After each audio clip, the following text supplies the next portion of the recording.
கோவை மாவட்டம் செல்வபுரம் பகுதியில் உள்ள அரசு நகர்ப்புற ஆரம்ப சுகாதார நிலையத்தில் தாய்மாமன் சீர்வழங்கும் விழா இன்று நடைபெற்றது. இந்த விழாவில் சிறப்பு விருந்தினராக கோவை மாவட்ட பொறுப்பு அமைச்சரும் தமிழக பிற்படுத்தப்பட்டோர் நலத்துறை அமைச்சருமான சம்பத்குமார் குழந்தைகளுக்கு மோதிரம் வழங்கினார்.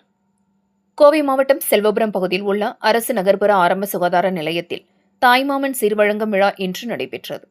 இந்த விழாவில் சிறப்பு விருந்தினராக கோவை மாவட்ட பொறுப்பு அமைச்சரும் தமிழக பிற்படுத்தப்பட்டோர் நலத்துறை அமைச்சருமான சம்பத்குமார் கலந்து கொண்டு இன்று பிறந்த 4 குழந்தைகளுக்கு தமிழக அரசு அறிவித்த தாய்மாமன் தங்க மோதிரங்கள் திட்டத்தின் கீழ் தங்க மோதிரங்களை வழங்கினார். தொடர்ந்து அரசு நகர் நல அலுவலகத்தில் மருத்துவர்கள் மற்றும் செவிலியர்களிடம் இங்கு சிகிச்சைக்கு வரும் புற நோயாளிகள் அவர்களுக்கு அளிக்கப்படும் சிகிச்சைகள் குறித்து கேட்டறிந்தார்.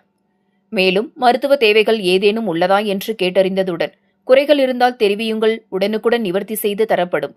பொதுமக்களுக்கு உரிய மருத்துவம் தரமானதாகவும் தங்கு தடையில்லாமல் கிடைக்க வேண்டும் என்று தெரிவித்தார். இந்த நிகழ்ச்சியில் கோவை புறநகர் வடக்கு மாவட்ட செயலாளர் ராஜ்குமார், செல்வபுரம் பகுதி செயலாளர் பாலா, இணை செயலாளர் அருண்குமார் மற்றும் 76, 77, 78, 79வது வார்டு பகுதி செயலாளர்கள் சிலம்பரசன், மாணிக்கம், மணிகண்டன், தீபக், மகளிரணி நிர்வாகிகள் பலர் கலந்து கொண்டு தமிழக அமைச்சருக்கு சால்வைகள் அணிவித்தும் மாலைகள் அணிவித்தும் வரவேற்பு அளித்ததுடன் அமைச்சருடன் செல்ஃபி புகைப்படங்களும் எடுத்து மகிழ்ந்தனர் என்பது குறிப்பிடத்தக்கது.